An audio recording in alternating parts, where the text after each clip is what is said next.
Porque antes a gente estava separado de Deus e agora Ele nos religa a Ele por meio do que Jesus fez. E mais do que isso, Deus restabelece a comunhão um com o outro. O homem sem Deus, ele tem muito mais dificuldade de lidar com o próximo. O homem com Deus, ele passa a ter uma dimensão, ou deveria ter uma dimensão diferente do seu relacionamento com o próximo. Isso é algo que é óbvio de um relacionamento com Deus. Isso já é um sinal para a gente. Se você tem tanta dificuldade de se relacionar com pessoas e você não tem trabalhado isso na sua vida, isso precisa ser avaliado. Será que a obra de Jesus na sua vida não foi capaz de transformar a forma de se relacionar com outras pessoas? E o outro ponto que o versículo 7 traz é, além de trazer comunhão, o sangue de Jesus, seu Filho, nos purifica de todo pecado. Além de resolver o problema da solidão do homem, do afastamento do homem, a obra de Cristo, o andar na luz, resolveu o problema da culpa. Você pode perceber que o homem sem Deus tem dois grandes problemas: solidão e culpa. Isso são coisas muito problemáticas na vida de qualquer pessoa. E a partir disso, aquela culpa que havia habitado no homem após a queda, em que o homem não tinha sequer condições de olhar para Deus porque dizia: eu não consigo, eu não sou digno disso. Aquela culpa que ele carregava, que ele trazia com ele, que ficava muitas vezes até guardada dentro, as pessoas de longe nem enxergavam. Tudo isso passa a ser restaurado a partir do momento que a gente anda na luz, que a gente anda em Cristo, que a gente anda no caminho que Jesus preparou para cada um de nós. Então o primeiro ponto, a primeira marca, é a marca de andar na luz. Você já anda na luz? Eu louvo a Deus porque eu sei que a maioria dos que estão aqui já andam na luz. Já estão andando em Cristo. Mas se há alguém aqui que ainda não anda nesse caminho, o caminho das trevas está iluminando você, mas hoje Deus trouxe aqui você para que você pudesse ter essa iluminação da parte de Deus, que é uma iluminação espiritual, Espírito Santo. É algo que por nós a gente não consegue enxergar. Por nós, enquanto a gente anda no caminho das trevas, as coisas fazem muito sentido, os fogos são muito legais.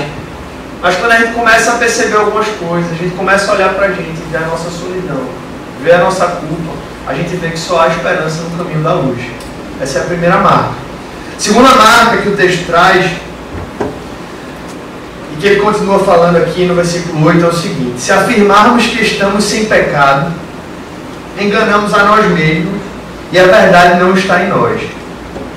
Se confessarmos os nossos pecados, Ele é fiel e justo para perdoar os nossos pecados e nos purificar de toda injustiça. Se afirmamos que não temos cometido pecado, fazemos de Deus um mentiroso e a sua palavra não está em nós. Meus filhinhos, eu escrevo-lhes estas coisas para que vocês não pequem. Se, porém, alguém pecar, temos um intercessor junto ao Pai, Jesus Cristo, o justo. Segunda marca muito importante de um cristão é que ele é uma pessoa, ou ela é uma pessoa, que reconhece a realidade do pecado, que busca obedecer a Deus e que confessa o pecado se ele for cometido. Pecado no original tem a ver com errar o alvo. Essa palavra traz essa ideia, essa ilustração, né, para até facilitar. Tem um alvo, você errou o alvo, você pecou. E para trazer para a vida espiritual, isso tem a ver com o nosso relacionamento com Deus. Deus tem alvos, Deus tem padrões, Deus tem valores. Quando a gente erra isso em nossa vida, a gente está pecando. Em resumo, o pecado é isso. Quando a gente desobedece a Deus. E como nós fomos criados por Deus, e a gente crê nisso, a partir do momento que a gente desobedece a esse Deus, é como se a gente estivesse desonrando aquele que a quem a gente deveria honrar. E o pecado, meus irmãos, será uma realidade para os cristãos e para os não cristãos, para os que andam na luz e para os que não andam na luz, para os que andam nas trevas, até a morte.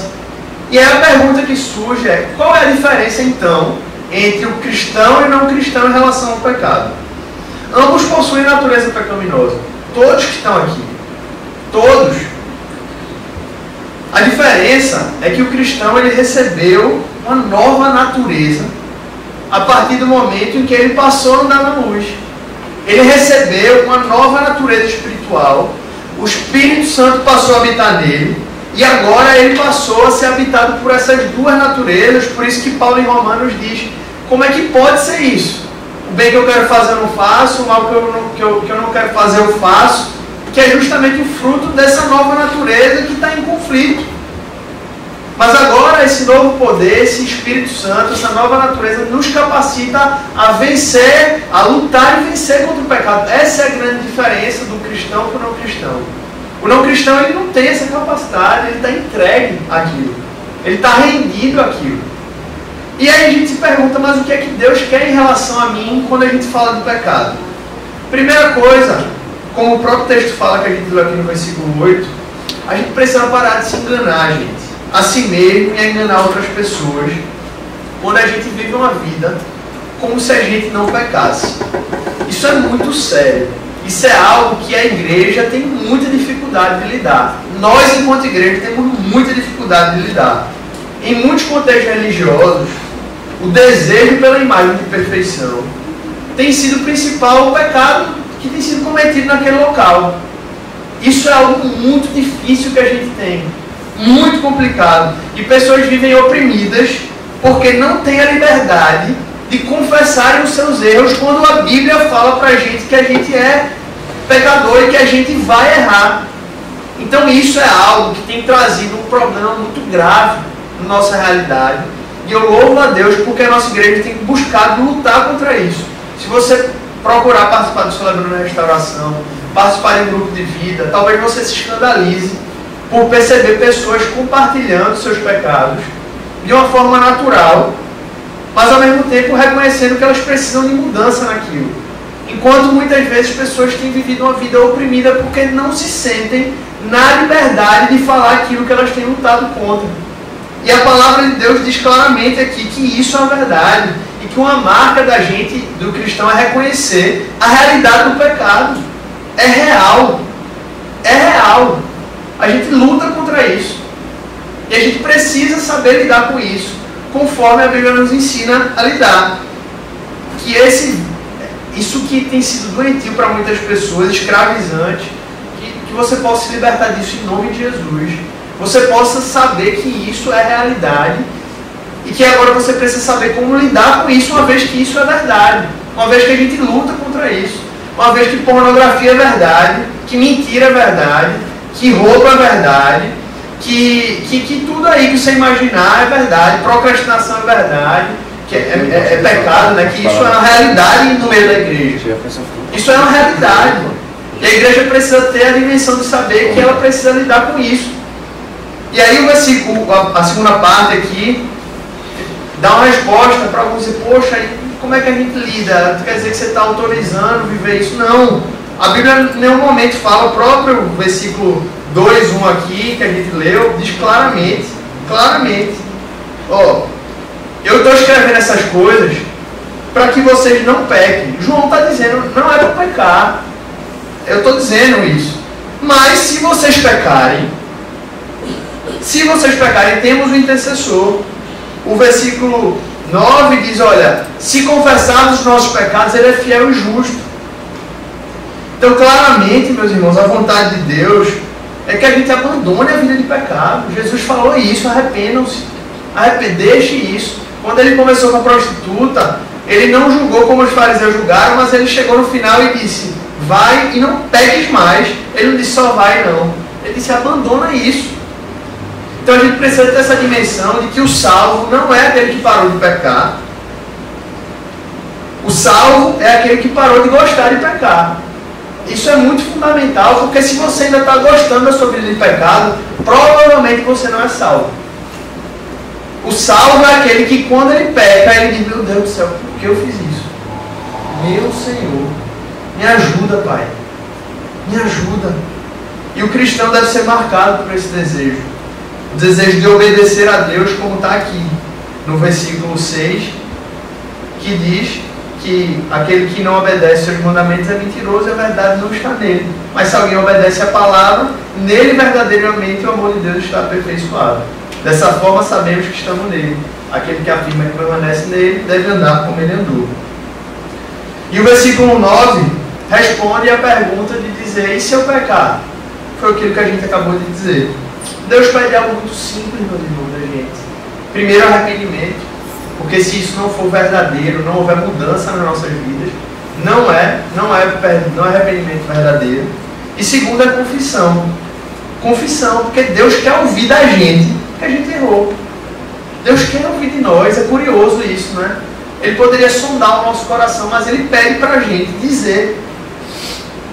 Isso é uma das coisas que muitas vezes a gente negligencia. A nossa vida de confissão diante de Deus. E aí eu te pergunto, como está a sua vida de confissão diante de Deus? Será que as nossas orações elas têm sido genéricas? Né? Senhor, perdoa, Pai. Você chega às vezes com sono, né, em casa. Pai, perdoa. Por favor, Senhor, perdoa. Amém. Aí acaba a oração. Perdoa, Pai, tu sabes. E a Bíblia está dizendo aqui que Ele quer ouvir os nossos erros. E eu acredito que inclusive isso tem um efeito pedagógico. Porque quando a gente reconhece, a gente se compromete com aquilo.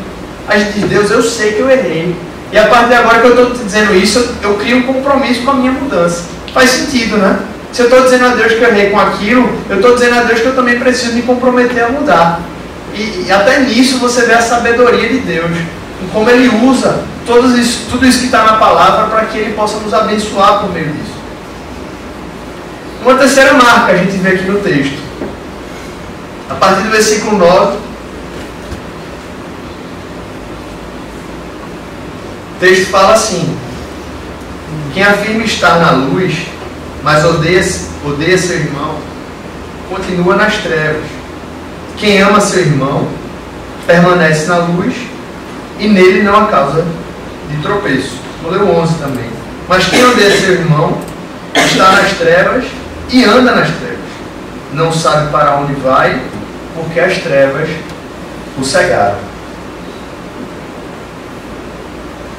A terceira marca do povo de Deus, do cristão, é amar o seu irmão, amar o seu próximo. De todas essas, essa pode parecer a mais clichê, né? Para alguns que estão ouvindo.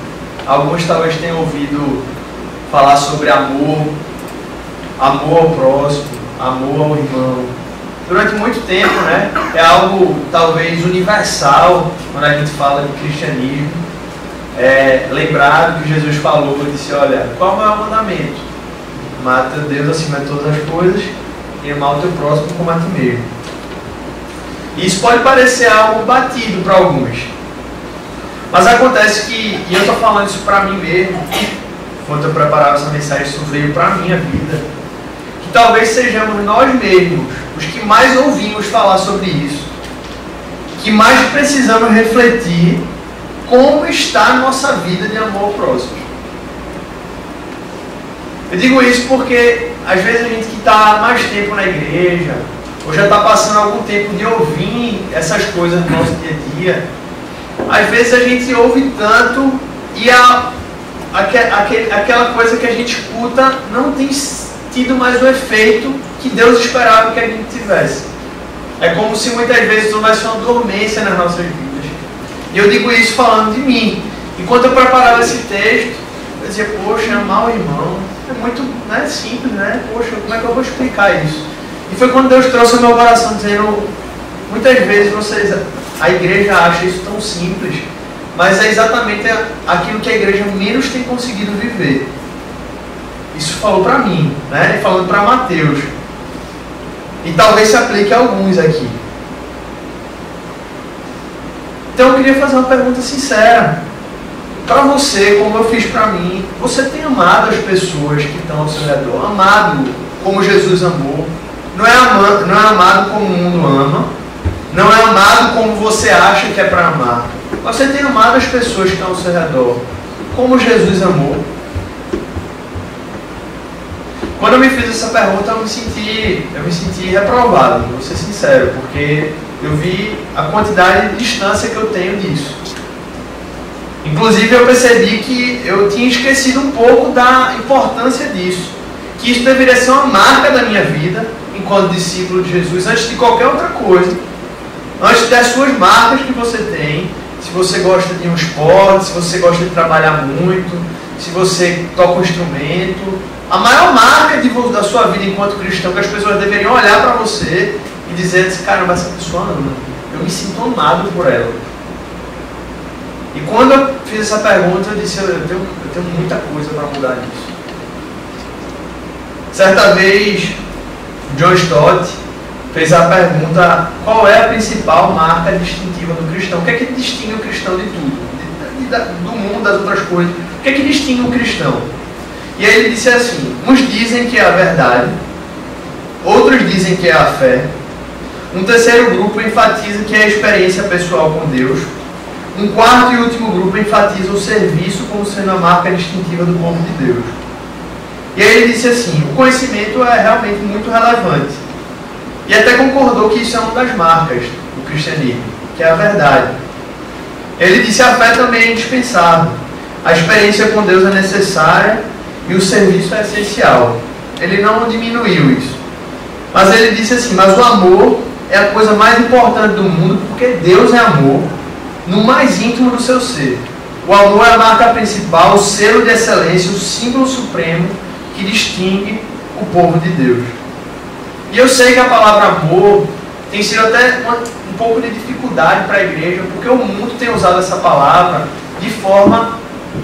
Eles têm deturpado essa palavra. Eles têm tratado o amor como se fosse um tipo de conivência absoluta com um estilo de vida pecaminoso, quando claramente a gente vê pela vida de Jesus que não era isso. Mas por outro lado, muitas vezes quando a gente tenta tirar um pouco disso, a gente tem vivido aquém daquilo que Jesus propôs para a igreja vivesse enquanto um povo de amor. Por isso eu quero te desafiar a não desistir de ser uma pessoa que ama, que é reconhecida, que busca ser reconhecida como alguém que ama pessoas. Assim como Jesus foi marcado por isso, que você busque ter essa marca na sua vida, que você busque que isso seja uma realidade na sua vida. Eu quero te desafiar a ser alguém que ama pessoas de tal forma, com o amor de Cristo, de modo que as pessoas que estão tentando desconfigurar esse amor aí fora, desconfigurar o conceito do amor bíblico, elas olhem para nós e se sintam constrangidas com o amor da gente. A gente não precisa argumentar o que é o amor bíblico, elas possam olhar para a gente e dizer, eu estou vendo aqui um amor que é diferente do que essa sociedade tem dito. Deus tem nos desafiado a viver isso. Deus tem nos chamado e está nos chamando agora a viver isso. Meus irmãos, aconteceu algo aqui há umas 2 semanas atrás. Poucas pessoas souberam, mas chegou uma pessoa aqui que chama Luan. E eu não sei nem se podia estar falando disso. Não. Mas ele vai estar aqui no nosso meio, não? Vai estar? Então não vou falar não, tá? Não vou falar não. Mas o que eu quero dizer é, a igreja precisa amar. Precisa amar. E esse exemplo que eu ia dar, para vocês não ficarem curiosos, é um exemplo de uma igreja que ama pessoas e que faz o mundo girar para amar pessoas de um modo sobrenatural. Sobrenatural. Talvez um dia você escute essa história. Mas o que eu quero dizer é que em um mundo que destruiu a vida dessa pessoa, ele chegou aqui, uma pessoa que ninguém conhecia, e que a igreja amou eles de uma forma que eu fiquei impressionado. Foi algo assim que a gente olhou e disse, caramba, é isso que a igreja precisa viver. É isso que a igreja precisa praticar no seu dia a dia. É isso que a igreja precisa fazer. Uma pessoa que tinha sido destruída pelo mundo. Destruída pelo mundo. E a igreja olhou para ela e disse, olha, como é que eu posso te ajudar? Como é que eu posso te ajudar? E eu não sei, mas eu imagino que hoje essa pessoa ela possa estar testemunhando que se sentiu amada, sentiu o amor de Deus por meio do amor que a igreja estava ofertando para ela. E eu louvo a Deus por todo mundo que se envolveu com essas pessoas. foi algo assim incrível. Incrível. Incrível. Que a gente possa se sentir constrangido a viver isso. Em meio a um período eleitoral, gente. Que a igreja tem sido... Eu digo isso pelo que eu vejo nas redes sociais. Eu não estou falando isso da boca para fora. As pessoas, numa tentativa de defender a verdade, eu não tiro esse mérito, eu acho que existe esse interesse sincero. As pessoas têm destruído qualquer possibilidade de Jesus ser visto na vida delas. Eu tenho visto muito isso e eu tenho falado, meu Deus, diante dessa marca aqui, como é que a gente quer lidar com isso, Senhor? Nos ajuda, Pai. Nos ajuda, Senhor. Que a gente não abra mão da verdade, que a gente não abra mão do serviço, que a gente não abra mão de tudo aquilo que Deus tem como tão importante, mas que isso seja uma marca da nossa vida. Que seja uma marca da nossa vida. Marca profunda da nossa vida. As 3 marcas que a gente tratou são fundamentais para a gente entender o que Deus espera de nós enquanto cristãos. Se você ainda não é um cristão, Deus está te chamando hoje. Eu conheço a vida de todo mundo, então eu tenho que fazer esse convite, eu tenho que fazer essa abertura. Deus, Ele quer te levar para andar na luz. Se você já é um cristão, eu quero te desafiar diante disso aqui que a gente compartilhou, você fazer o seu autoexame. Quando eu preparei essa mensagem, eu fiz o meu. Eu vi coisas que Deus quer trabalhar na minha vida. E eu tenho buscado já entender como é que eu posso fazer isso diferente. Mas eu te convido você a refletir. Agora, a partir de agora, a dizer, Senhor, como é que está a minha vida? Eu tenho andado já na luz? Tenho, Senhor. Então, amém. Como é que eu tenho tratado o pecado na minha vida? Se alguém aqui está preso a isso, gente, e está gostando disso, eu peço a Deus que tire você dessa vida. Que você abandone isso em nome de Jesus, porque isso é caminho de morte. Isso envergonha o nome da igreja. As pessoas olham para você e dizem, é esse que é cristão que está vivendo dessa maneira. Mas ao mesmo tempo você não se sinta condenado, porque a palavra de Deus diz que se você confessar isso, Deus é fiel e justo para nos perdoar os pecados e nos purificar de toda injustiça. E por fim, que você sinta desafiado a ser uma pessoa que ama. Busque amar como Jesus amou.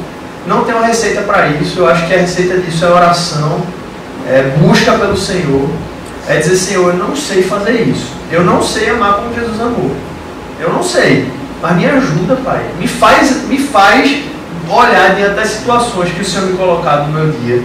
E me faz enxergar, diante dessa situação, como é que o Senhor amaria. Me faz milagrosamente entender isso. Que seja essa a sua oração. Seja essa a nossa oração diária.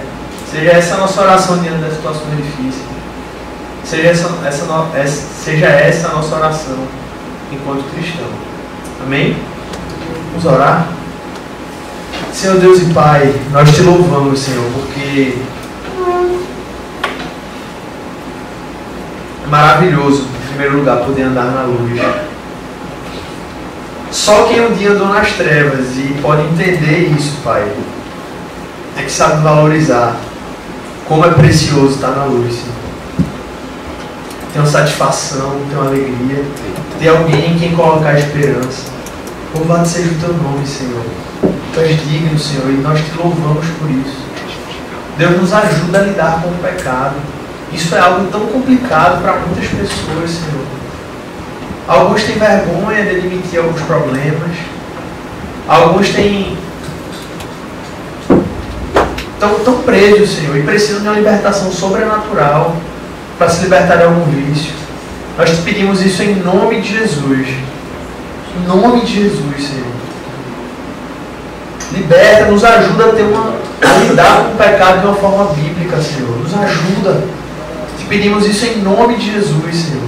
E te pedimos que o Senhor nos ajude a amar. Isso provavelmente é um dos maiores desafios, Senhor, que a igreja tem. É saber amar, não como o mundo ama, não como nós fomos ensinados pelos nossos pais, necessariamente, mas amar como o Senhor Jesus amou. Infunde em nós, Senhor, esse sentimento, Pai. Infunde em nós, Senhor, essa capacidade sobrenatural que somente uma obra do Espírito Santo transformadora nos faz amar aquelas pessoas que ninguém aí fora amaria, Senhor. Por favor, Senhor, eu te peço isso. E te peço isso crendo que o Senhor já está ouvindo a nossa oração. Que se há alguém aqui, Senhor, se colocando com algum pedido em relação a isso, o Senhor já está ouvindo, Pai. Se alguém aqui que quer entregar a sua vida ao Senhor Jesus, que o Senhor já está agindo, já está salvando ela, porque o Senhor é fiel, Pai, e o Senhor está aqui, Senhor, de braços abertos para receber aqueles que estão querendo se arrepender e viver uma vida com o Senhor. Faz essa obra, Pai, em nossas vidas. Te pedimos isso, Deus, e te pedimos isso em nome de Jesus, e que toda a igreja possa dizer amém e amém. Louvado seja o nome do Senhor. Que o amor de Deus, a graça maravilhosa do Senhor Jesus, que a amizade, a comunhão com o Espírito Santo te acompanhe ricamente. Vamos ficar de pé e vamos ler a declaração da nova vida. Vamos ler junto e dizendo assim: Senhor, me ajuda a viver isso aí, Pai, no meio da segunda-feira. É interessante, né? A palavra de Deus, a declaração aí diz: me ajuda a conduzir apaixonadamente por Jesus Cristo. Me ajuda a amar todos os que colocar em nosso caminho. Que seja uma oração que você faça agora no final também, dizendo assim: seguiremos com fé, esperança e amor, reconciliados com Deus. Esqueci completamente, depois a gente fala, mas ore por ele. Deus colocou um chamado muito especial no coração dele. Compartilhar a palavra. Queria convidar você a abrir sua Bíblia no livro de 1 João, capítulo 1. 1 João, tá? Não o livro, não é o Evangelho de João, é a carta de 1 João.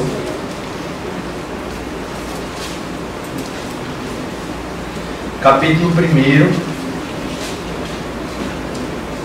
a partir do versículo 5.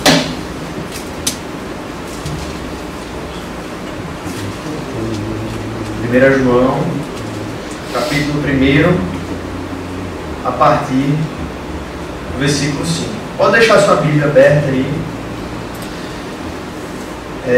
Vamos fazer a leitura logo do texto. A partir do versículo 5 até o 2, capítulo 2, versículo 10. A palavra de Deus diz assim: esta é a mensagem que dele ouvimos e transmitimos a vocês. Deus é luz. Nele não há treva alguma. Se afirmarmos que temos comunhão com ele, mas andamos nas trevas, mentimos e não praticamos a verdade. Se, porém, andarmos na luz, como ele está na luz, temos comunhão uns com os outros, e o sangue de Jesus, seu Filho, nos purifica de todo pecado. Se afirmarmos que estamos sem pecado, enganamos a nós mesmos, e a verdade não está em nós. Se confessarmos os nossos pecados, ele é fiel e justo para nos perdoar, para perdoar os nossos pecados e nos purificar de toda injustiça. Se afirmarmos que não temos cometido pecado, fazemos de Deus um mentiroso, e a sua palavra não está em nós. Meus filhinhos, escrevo-lhes estas coisas para que vocês não pequem. Se, porém, alguém pecar, temos um intercessor junto ao Pai, Jesus Cristo, o justo. Ele é a propiciação pelos nossos pecados, e não somente pelos nossos, mas também pelos pecados de todo mundo. Sabemos que o conhecemos se obedecemos aos seus mandamentos. Aquele que diz: eu o conheço, mas não obedece aos seus mandamentos, é mentiroso, e a verdade não está nele. Mas se alguém obedece à sua palavra, nele verdadeiramente o amor de Deus está aperfeiçoado. Desta forma sabemos que estamos nele. Aquele que afirma que permanece nele, deve andar como ele andou. Amados, não lhes escrevo um mandamento novo, mas um mandamento antigo que vocês têm desde o princípio, a mensagem que ouviram. No entanto, o que lhes escrevo é um mandamento novo, o qual é verdadeiro e nele e em vocês, pois as trevas estão se dissipando e já brilha a verdadeira luz. Quem afirma estar na luz, mas odeia seu irmão, continua nas trevas. Quem ama seu irmão permanece na luz, e nele não há causa de tropeço. Senhor Deus e Pai, fala aos nossos corações por meio da Tua palavra, Senhor. Teu Espírito Santo que é vivo, que é real, que está entre nós, nos ajude, Senhor, a entender isso. Porque sem a ação do Teu Espírito, Senhor, isso é infrutífero que a gente está fazendo aqui. Mas com a ação do teu Espírito, isso é transformador. Isso é algo que a nossa vida nunca mais é a mesma.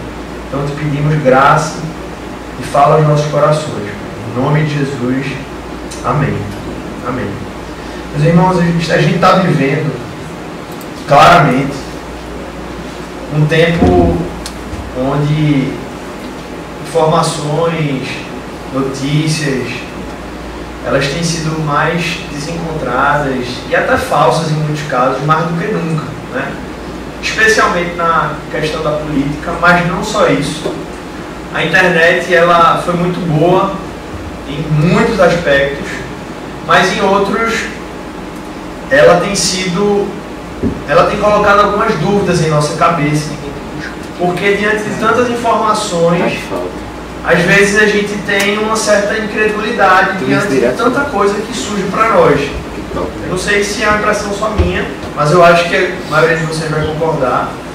Então, pessoas têm espalhado mentiras ou divulgado informações sem sequer ter um compromisso de saber se aquilo faz sentido, se aquilo procede. Basta você participar de algum grupo de WhatsApp ou você participar de conversas que você vai ver que isso é algo que tem se espalhado. Eu disse agora há pouco que isso é algo que na política tem sido mais claro para a gente, porque é o momento que a gente está passando. Mas não só isso. Tem outras informações, várias coisas que aparecem, que a gente diz, não, onde é que você viu isso? Não, eu vi na internet. E quando você vai cavilhar, você diz, peraí. Tanto é verdade que hoje tem sites que servem para dizer o que é mentira e o que é verdade. Não sei se alguém já viu sites como esse, que diz, olha, o que é fake, o que não é fake.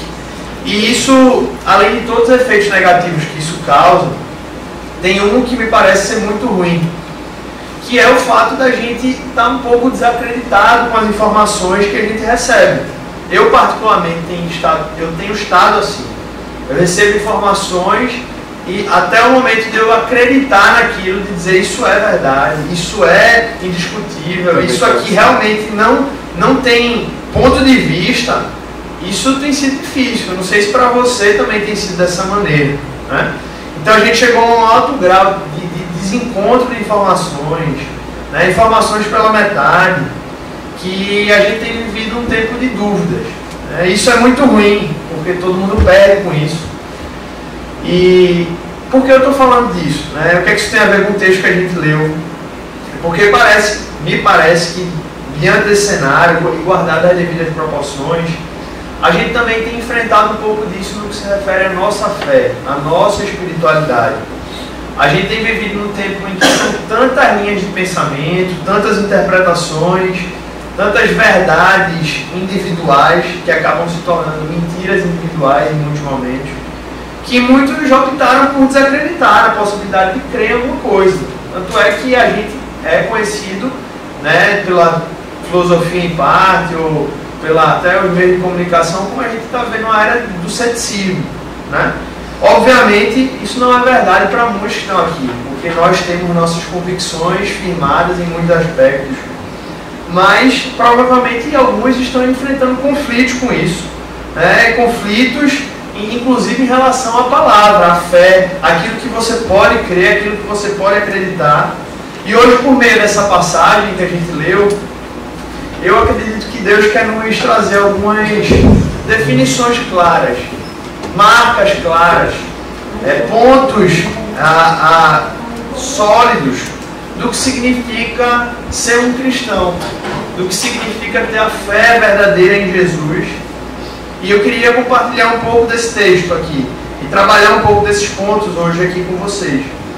João, que escreveu essa carta, João foi o apóstolo, exatamente aquele que andou, né, com Jesus durante muito tempo, e dos três que eram mais próximos, João era o mais próximo dos três.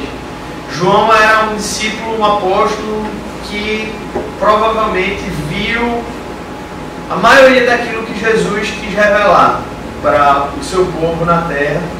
Se teve muitas coisas que o relato de Marcos diz que não está escrito, João viu isso.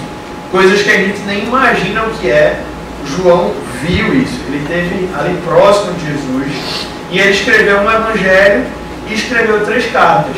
E essa é uma das cartas que a gente está a primeira carta de João, onde ele está trazendo uma palavra muito para a igreja. E ele está trabalhando muito o aspecto, se você for ler a carta de 1 João, ela é como se fosse uma explicação de como você pode saber se você está no caminho, de fato, se você é um cristão verdadeiro. Ela coloca pontos e você vai lendo dizendo, poxa, como é que eu estou em relação a isso? Como é que está a minha fé em relação a isso? O que é que eu preciso fazer em relação àquilo? E eu queria compartilhar hoje 3 marcas que vão revelar a nossa fé. 3 marcas da fé cristã que a gente pode ver desse texto e que tem algo a nos ensinar por meio dessa passagem.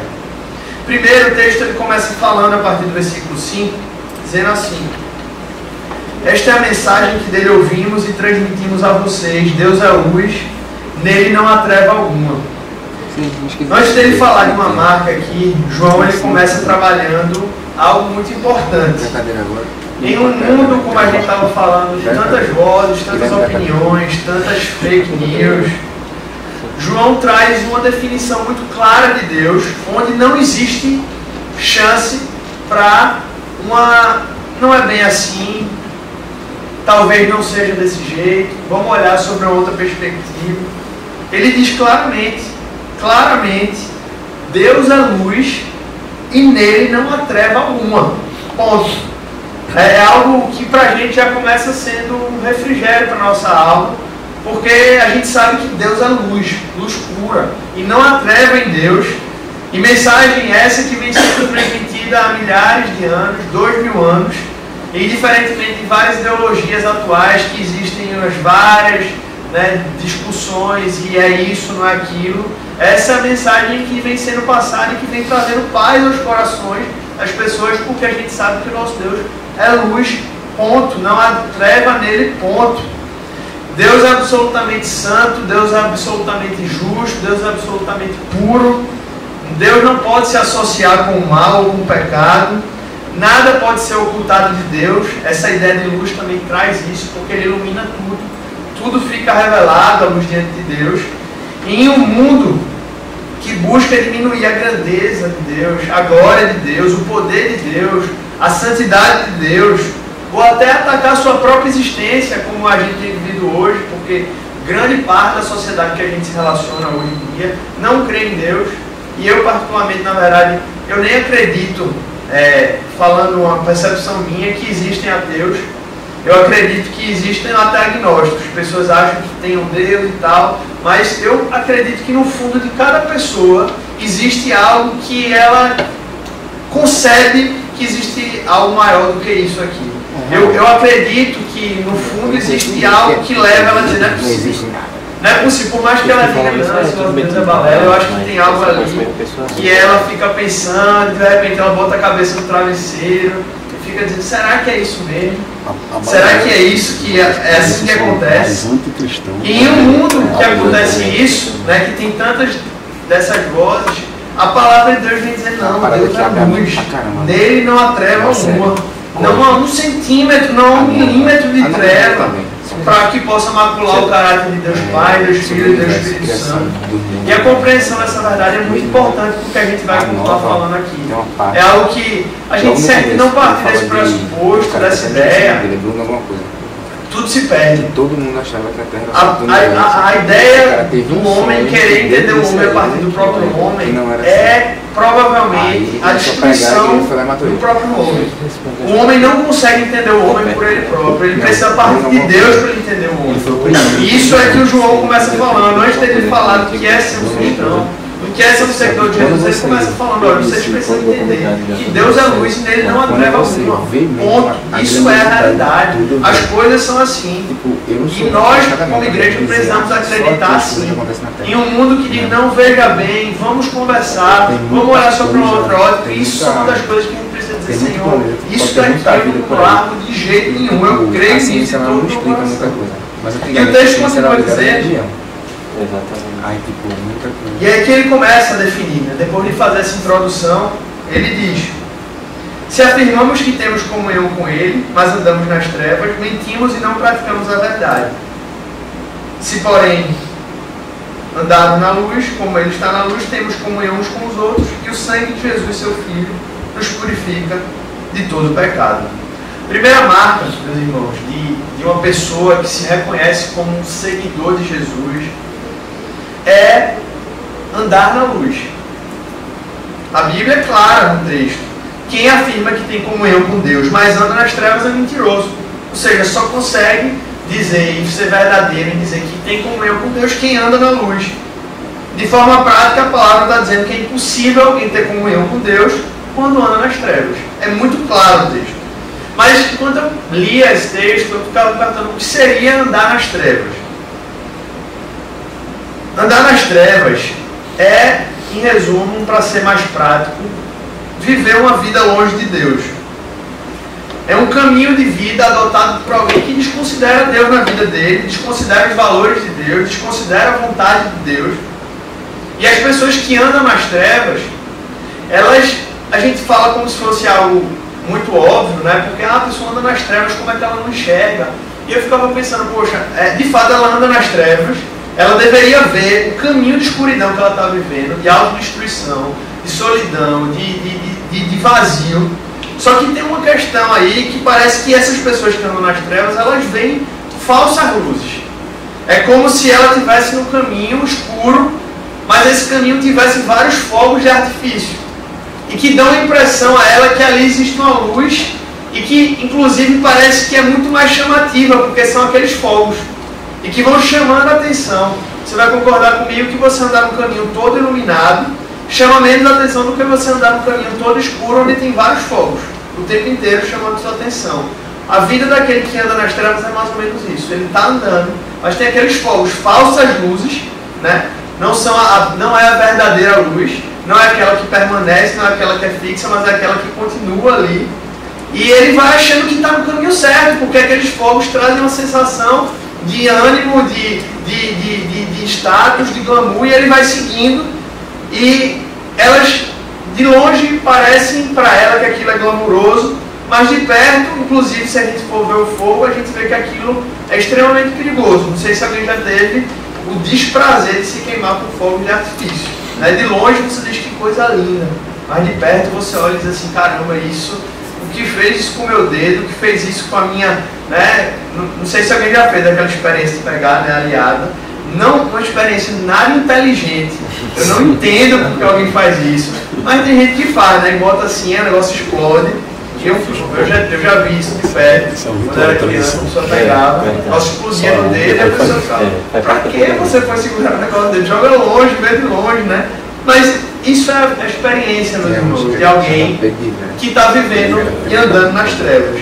Se Deus é luz, andar na luz significa andar no caminho de Deus, andar no caminho que Deus preparou. E que caminho é esse? Os evangelhos trazem muitas referências. O evangelho do próprio João, que escreveu essa carta, traz algumas passagens interessantes. Por exemplo, João 8,12 falando novamente ao povo, Jesus disse, eu sou a luz do mundo. Quem me segue, vamos por parte, Jesus disse, eu sou a luz do mundo. Quem me segue nunca andará em trevas, mas terá a luz da vida. Outra passagem, João 14,6, Jesus diz, eu sou o caminho, a verdade e a vida. Ninguém vem ao Pai a não ser por mim. O livro de Hebreus fala, portanto, irmãos, temos plena confiança para entrar no Santo dos Santos pelo sangue de Jesus, por um novo e vivo caminho que Ele nos abriu por meio do véu, isto é, do seu corpo. Em resumo, andar na luz é andar em Cristo. É andar no caminho que Jesus preparou, por meio da sua obra, da sua morte e ressurreição. Ele garantiu para a gente, no seu caminho, duas coisas que a gente nunca poderia sem ser nele, sem andar na luz, como o texto de João fala. Primeiro, Jesus resolveu um problema do homem, que o homem que andava nas trevas não conseguia resolver. E aí o próprio texto fala, João, aqui o versículo 7 que a gente estava lendo, diz duas coisas muito claras. Se porém andarmos na luz, como Ele está na luz, primeira coisa que acontece, temos comunhão uns com os outros.